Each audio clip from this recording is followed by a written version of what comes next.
안녕하세요, 여러분. 제가 질문 하나 하도록 하겠습니다. 지금 여러분 머릿속에 떠오르는 사람 한 명만 생각해 보세요. 요즘 좀 신경 쓰이는 사람이나 답장을 안 하는 친구일 수도 있고, 내 말을 안 듣는 가족일 수도 있고, 뭔가 나를 은근히 무시하는 것 같은 직장 동료일 수도 있습니다. 떠올랐나요? 그 사람 때문에 여러분이 지금까지 얼마나 많은 에너지를 썼는지 한번 생각해 보세요. 그 사람 문자를 기다리면서 핸드폰을 몇 번이나 확인했는지, 그 사람이 한 말을 곱씹으면서 잠 못 이룬 밤이 몇 번이었는지, 내가 뭘 잘못했나 이 생각을 하면서 소모한 시간이 얼마인지. 오늘 소개할 책은 바로 그 순간을 위한 책입니다. 멜 로빈스의 Let Them 이론. 이 책의 핵심 메시지를 한 문장으로 말하면 이겁니다. Let them, 그리고 let me. 너무 간단해서 이게 뭐야? 싶죠? 저도 처음에 그랬습니다. 근데 이 단순한 두 단어가 전 세계에 600만 명의 인생을 바꿨습니다. 인스타그램에 올린 짧은 영상 하나가 하루 만에 1,500만 뷰를 찍었고 일주일 만에 6천만 뷰를 넘겼습니다. 사람들이 이 두 글자를 몸에 타투로 새기기 시작했습니다. 아마존에서 출간 즉시 종합 1위를 찍었고, 오프라 윈프리가 직접 이 책을 추천하면서 내가 하고 싶은 말을 정확히 해줬다 라고 했습니다. 왜 이 단순한 메시지에 전 세계가 이렇게 열광하는 걸까요? 오늘 그 이야기를 해보려고 합니다. 1부, 멜 로빈스는 누구인가? 먼저 멜 로빈스를 모르는 분들을 위해서 저자 이야기를 좀 하도록 하겠습니다. 이 사람 원래 변호사였습니다. 다트머스 대학교 나오고 보스턴 칼리지 로스쿨을 졸업한 유망한 엘리트였습니다. 근데 삶이 완전히 무너지는 시기가 옵니다. 사업 부도, 이혼 위기, 거기다 심각한 불안증과 알코올 중독까지 겪습니다. 아침에 눈을 떠도 침대에서 일어날 수가 없었대요. 몸이 아닌 게 아니라 마음이 일어나질 않는 거죠. 그때 TV에서 우연히 로켓 발사 장면을 봅니다. 5, 4, 3, 2, 1 발사. 그걸 보고 생각한 겁니다. 내일 아침 저 카운트다운을 세고 침대를 박차고 나가자. 다음날 진짜로 해봤더니 되는 겁니다. 그게 바로 그 유명한 5초의 법칙의 시작입니다. 2011년 테드 강연에서 이 이야기를 했는데 폭발적인 반응을 얻었고, 이후 CNN 진행자, 세계적인 동기부여 전문가, 뉴욕타임스 1위 베스트셀러 작가가 됩니다. 근데 흥미로운 건 이 사람이 완벽한 성공 스토리를 파는 사람이 아니라는 겁니다. 자기 실패담을 거침없이 다 풀어놓습니다. 나도 잘 안 된다. 그래서 이런 방법이 필요했다. 이런 톤으로 강연을 하는 거죠. 그래서 이 사람 책을 읽으면 자기계발서를 읽는 느낌보다는 옆에서 누가 솔직하게 이야기하는 그런 느낌이 듭니다. 그런 멜 로빈스가 2023년에 인스타그램에 영상 하나를 올립니다. 그 영상에서 이렇게 얘기합니다. 방금 렛댐 이론이라는 걸 들었는데 완전 좋아. 친구들이 이번 주말 브런치에 나를 안 불러? 렛댐, 내버려둬. 좋아하는 사람이 허락을 안 해줘? 렛댐, 내버려둬. 아이들이 이번 주말에 같이 안 가고 싶어해? 렛댐, 내버려둬.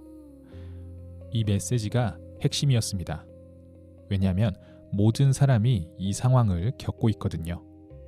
전 세계 나이 불문, 성별 불문, 다른 사람들 때문에 에너지를 낭비하는 경험, 누구나 한 번쯤은 겪어봤거든요. 2부, 렛댐 이론의 핵심, 내버려두기. 자, 그럼 이 렛댐 이론이 뭔지에 대해서 정확하게 이야기해 볼게요. 멜 로빈스 본인의 경험에서 시작합니다. 한때 가깝게 지냈던 이웃 친구들이 자기만 빼놓고 주말 여행을 갔다는 걸 알게 됩니다. 소셜미디어에서 그 사진을 본 거죠. 그 순간 느낀 감정은 최악이었습니다.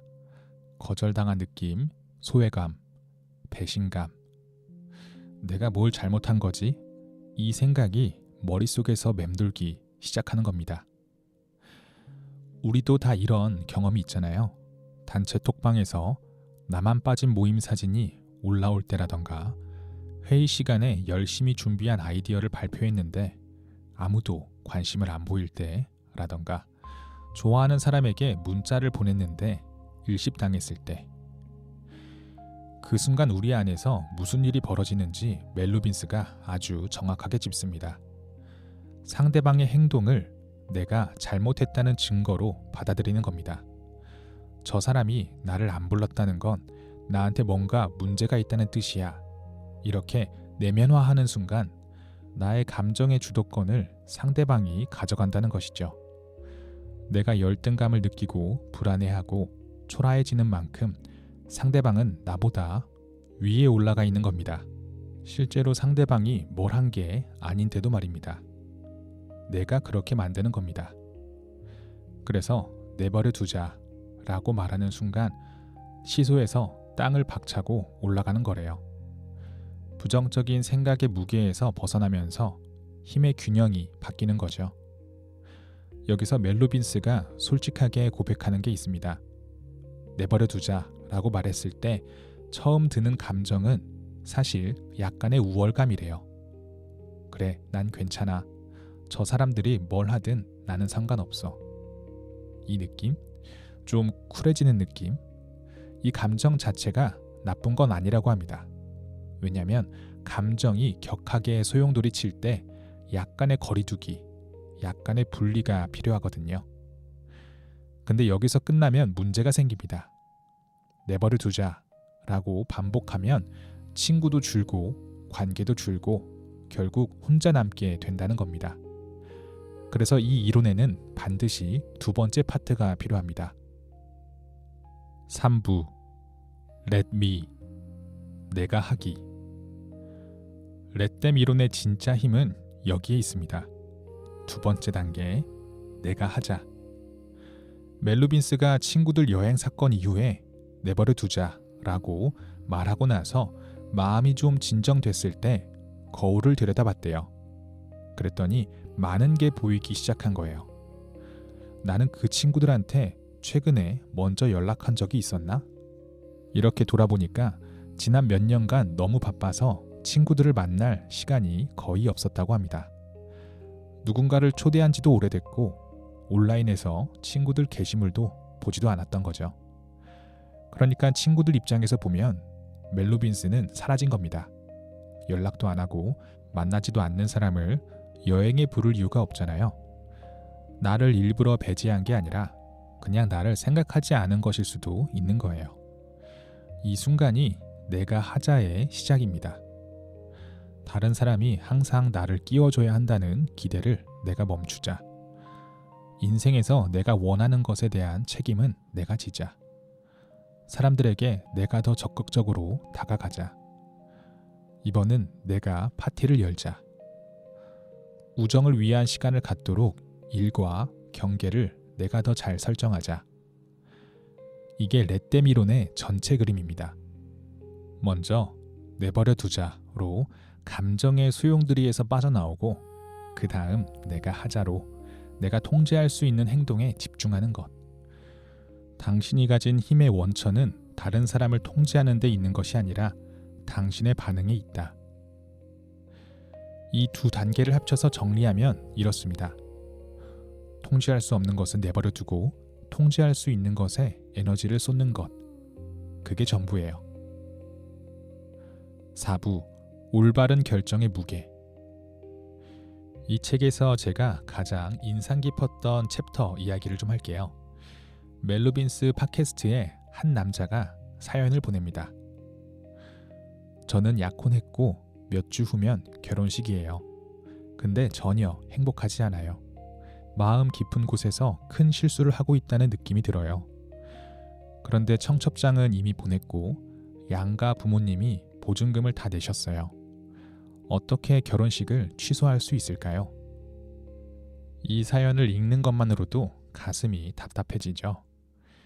멜 로빈스의 답은 명확합니다. 결혼식을 취소해야 한다. 결혼이 두렵다면 실수하고 있다는 뜻이라고. 근데 여기서 중요한 건 이 남자가 뭘 해야 하는지 머리로는 알고 있다는 거예요. 문제는 그의 감정이에요. 약혼녀가 울 것이고, 약혼녀 아버지가 분노할 것이고, 부모님이 실망할 것이고, 그 감정들이 너무 무서운 거죠. 멜 로빈스가 이 상황을 아주 생생하게 그립니다. 약혼녀를 앞에 앉히고 얘기 좀 하자라고 말하는 장면. 약혼녀가 얼굴을 손으로 가리고 흐느끼는 소리. 약혼녀가 아버지에게 전화하면서 목이 메는 모습. 이걸 상상만 해도 우리 안에서 격한 감정이 일어납니다. 그래서 많은 사람들이 자신에게 올바른 결정을 하지 못하는 거예요. 다른 사람의 감정적 반응이 너무 무서우니까. 그래서 잘못된 관계를, 잘못된 직업을, 잘못된 상황을 몇 년씩, 때로는 10년씩 끌고 가는 거예요. 다른 사람이 감정을 느끼지 않도록 보호하는 것은 당신의 일이 아니다. 좀 차갑게 들릴 수 있습니다. 근데 생각해 보세요. 결혼식을 취소하면 약혼녀의 아버지가 처음엔 분노하겠죠. 근데 시간이 지나면 딸이 자기를 진심으로 원하지 않는 사람과 결혼하지 않아서 다행이라고 생각하게 될 수도 있습니다. 누구든 자신과 함께하고 싶어하는 사람과 함께할 자격이 있으니까요. 멜 로빈스는 이 상황에서의 렛댐 이론을 이렇게 적용합니다. 상대방이 화를 내게 내버려 두자. 혼란스러워하게 내버려 두자. 반응하도록 내버려 두자. 그들의 감정을 느끼도록 내버려 두자. 그리고 나는 자기 자신과 다른 사람에게 정직하자. 옳은 일이라면 지금은 고통스러워도 그 어려운 일을 하자. 여기서 멜 로빈스가 감정을 파도에 비유하는 게 있습니다. 감정은 파도처럼 올라가기도 하고 내려가기도 한다고 말입니다. 허리케인 같은 날도 있지만 그 파도에 익사하지는 않는다고도 말합니다. 이 비유가 마음에 와닿은 이유는 우리가 어려운 결정을 피하는 이유가 결국 이 감정의 파도에 내가 익사할 것 같다는 두려움 때문이거든요. 근데 이 파도는 반드시 지나갑니다. 삶은 새로운 일상으로 돌아가는 길을 찾습니다. 5부. 사람은 왜 안 변할까? 이 책에서 또 하나 강렬했던 챕터가 있습니다. 인간은 마음이 끌려야 바뀐다 라는 챕터. 멜 로빈스에게 가장 많이 들어온 질문이 이거래요. 다른 사람이 변화하도록 하려면 어떻게 동기를 부여해야 하나요? 답부터 말하면 그건 당신이 할 수 없는 일이래요. 이 대목에서 멜 로빈스가 친구의 사례를 듭니다. 건강이 좋지 않은 남편과 결혼한 친구가 있대요. 이 친구가 남편을 위해 한 일들이 뭐냐면요. 헬스장 등록, 새 운동화 선물, 건강한 저녁 식사 준비, 실내 자전거 구비, 부탁하고 애원하고 눈치를 주고 눈물까지 흘렸대요. 결과는 아무 효과 없었습니다. 오히려 남편은 더 반발했다고 합니다. 아내의 끊임없는 잔소리에 짜증이 나니까 말입니다. 이 이야기에서 멜 로빈스가 짚어내는 진실 3가지가 있습니다. 하나, 사람은 자기 내면에서 동기가 시작될 때만 변한다. 아무리 밖에서 압박해도 그 사람이 스스로 하고 싶지 않으면 안 합니다. 당신이 원하는 것을 상대방이 하고 싶게 만들 수 있다면 그건 동기부여가 아니라 쇠뇌라고 합니다. 2번째, 인간은 본능적으로 당장 기분 좋은 쪽으로 움직입니다. 변화를 위해 필요한 노력이 당장은 고통스럽고 힘들게 느껴집니다. 그래서 장기적으로 좋다는 걸 알면서도 사람들은 변화하고 싶어 하지 않습니다.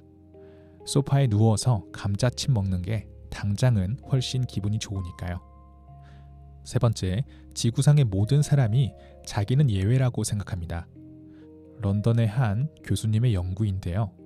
사람들은 경고 문구나 위험이 자기에게는 적용되지 않는다고 믿는데요. 매일 담배 피우는 친구가 나는 폐에 아무런 영향이 없다 라고 믿는 것도 이 때문이라고 합니다. 그래서 압박은 저항만 부른다고 합니다.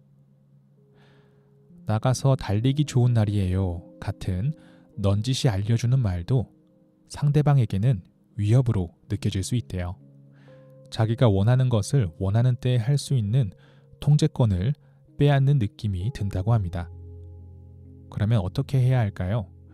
멜 로빈스의 답은 압박을 멈추고 그들을 있는 그대로 내버려 두라고 말합니다. 이게 좀 냉정하게 들릴 수가 있는데요. 여기서 let me, 내가 하기가 등장합니다. 당신이 직접 변화한 모습을 보여주라는 거예요. 예를 들어 볼게요. 직장 동료가 매일 점심시간에 산책을 나갑니다. 올 때마다 기분 좋고 에너지 넘치는 모습을 보입니다. 당신은 책상에 앉아 샌드위치를 입에 우겨 넣으면서 일을 하고 있는데 그 동료가 30분 후에 활기차게 돌아오는 모습을 봅니다. 이걸 며칠 보다 보면 어느 날 갑자기 나도 산책 한번 해볼까? 라는 생각이 드는 거예요. 아무도 강요하지 않았는데 말입니다. 이게 영향력입니다. 압박이 아니라 영향입니다. 멜 로빈스가 여기서 중요한 조건을 하나 답니다. 상대방이 변할 거라는 기대를 하지 않고 행동하라고 말입니다.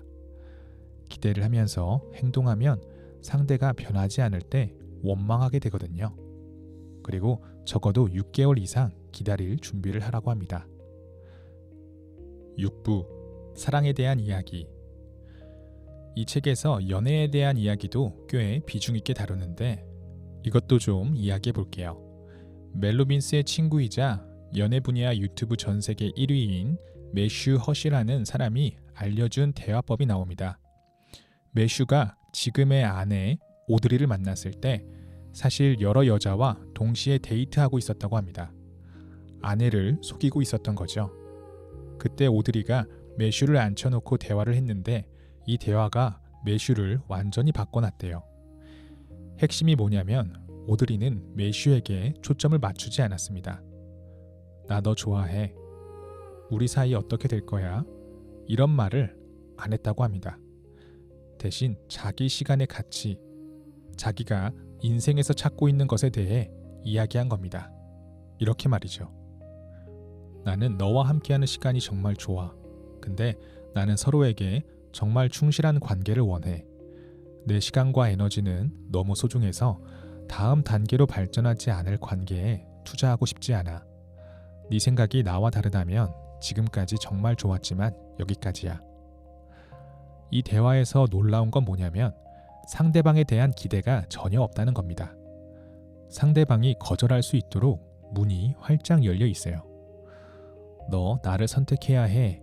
이게 아니라 나는 내가 원하는 걸 알고 있어. 너의 선택은 너의 것이야. 라는 태도를 보여준 거죠. 매슈는 이 대화를 듣고 다른 사람과의 데이트를 즉시 그만뒀대요. 그리고 두 사람은 결혼해서 지금까지 함께하고 있다고 합니다. 이 이야기에서 렛댐 이론이 어떻게 작동하고 있는지 보이시죠? 오드리는 매슈를 통제하려 하지 않았습니다. 나를 선택해야 해 라고 압박하지 않았어요. 대신 자기 가치를 분명히 하고 매슈가 선택할 수 있도록 내버려 둔 겁니다. Let them. 그리고 자기 인생에서 원하는 것에 대해 명확하게 행동한 겁니다. Let me. 7부 하늘의 비유. 이 책의 마지막 부분에 정말 좋은 비유가 나옵니다. 제가 이 책에서 가장 좋아하는 대목인데요. 끊임없이 변하는 하늘 아래 서 있는 자신을 상상해 보라고 말합니다. 맑다가 구름이 끼고 폭풍이 몰아치다가 다시 햇살이 비치고 우리는 지금까지 하늘을 계속 맑게 유지하려고 엄청난 에너지를 쏟아왔습니다. 근데 하늘은 당신이 무엇을 바라든 관심이 없습니다. 하늘은 늘 하던 대로 할 겁니다. 우리가 여기서 깨달아야 할 게 있습니다.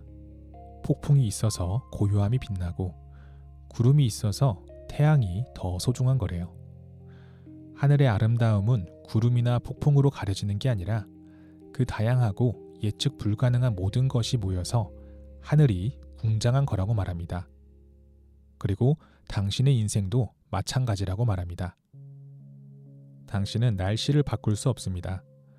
하지만 비가 올 때 우산을 들 수 있고 빗속에서 춤출 수도 있고 필요하면 태양을 쫓아갈 수도 있습니다. 그 선택은 당신에게 있습니다. 사람들의 말, 행동, 감정은 날씨 같은 겁니다. 통제할 수가 없습니다. 그런데 왜 지금까지 그 날씨에 자기 행복을 맡겨왔을까요? 멜 로빈스가 이렇게 묻습니다.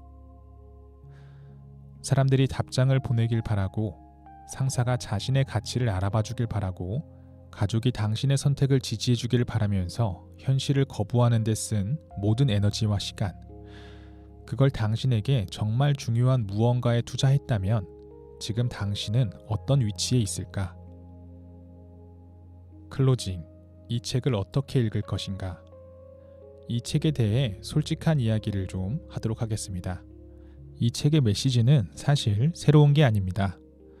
스토아 철학에서부터 불교의 무집착, 내려놓기까지 통제할 수 없는 것을 내려놓고 자기 행동에 집중하라는 이 메시지는 수천 년 전부터 있었습니다.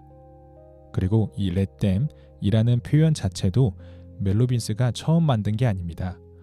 2022년에 캐시 필립스라는 작가가 쓴 렛댐이라는 시가 먼저 소셜미디어에서 크게 퍼졌었거든요.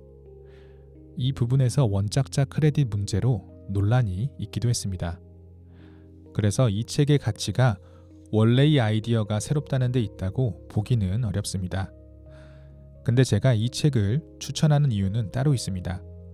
이 책의 진짜 힘은 아주 단순한 메시지를 우리 일상의 구체적인 장면에 하나하나 대입해준다는 겁니다. 연애할 때, 직장에서, 가족과의 관계에서, 친구 사이에서, 각각의 상황에서 내버려 두자와 내가 하자가 어떻게 작동하는지를 실제 사례로 보여줍니다. 그래서 읽다 보면 아, 이거 내 얘기잖아 하는 순간이 계속 옵니다. 그리고 또 하나, 같은 메시지를 반복한다는 비판이 있는데 저는 오히려 그게 이 책의 장점이라고 봅니다. 자기계발 메시지는 한 번 듣고 아 맞아 하고 다음날 까먹는 게 대부분이거든요. 반복해서 다른 각도로 계속 보여줘야 체화가 된다고 생각합니다.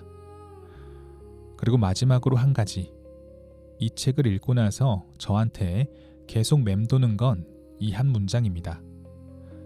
통제하기를 더 많이 포기할수록 더 많이 얻을 것이다. 처음엔 역설적으로 느껴졌는데요. 근데 곰곰이 생각해보면 맞는 말입니다. 통제할 수 없는 것에 쓰는 에너지를 회수해서 나한테 쓰면 당연히 내 삶이 좋아지는 거잖아요. 여러분도 오늘 이 영상을 보고 나서 딱 한 가지만 해보세요. 오늘 누군가 때문에 기분이 나빠지는 순간이 왔다면 지금 이 두 글자만 말해보세요. Let them, 내버려 두자. 그리고 그 다음에 나에게 이렇게 물어보세요. 그래서 나는 뭘 할 건데? 이 두 질문이 반복될수록 여러분의 에너지가 어디로 흘러가는지가 달라질 거라고 생각합니다. 오늘 제가 준비한 책은 Let them 이론이라는 책이었고 제가 준비한 영상은 여기까지입니다. 좋은 책, 좋은 하루 보내시기 바랍니다. 감사합니다.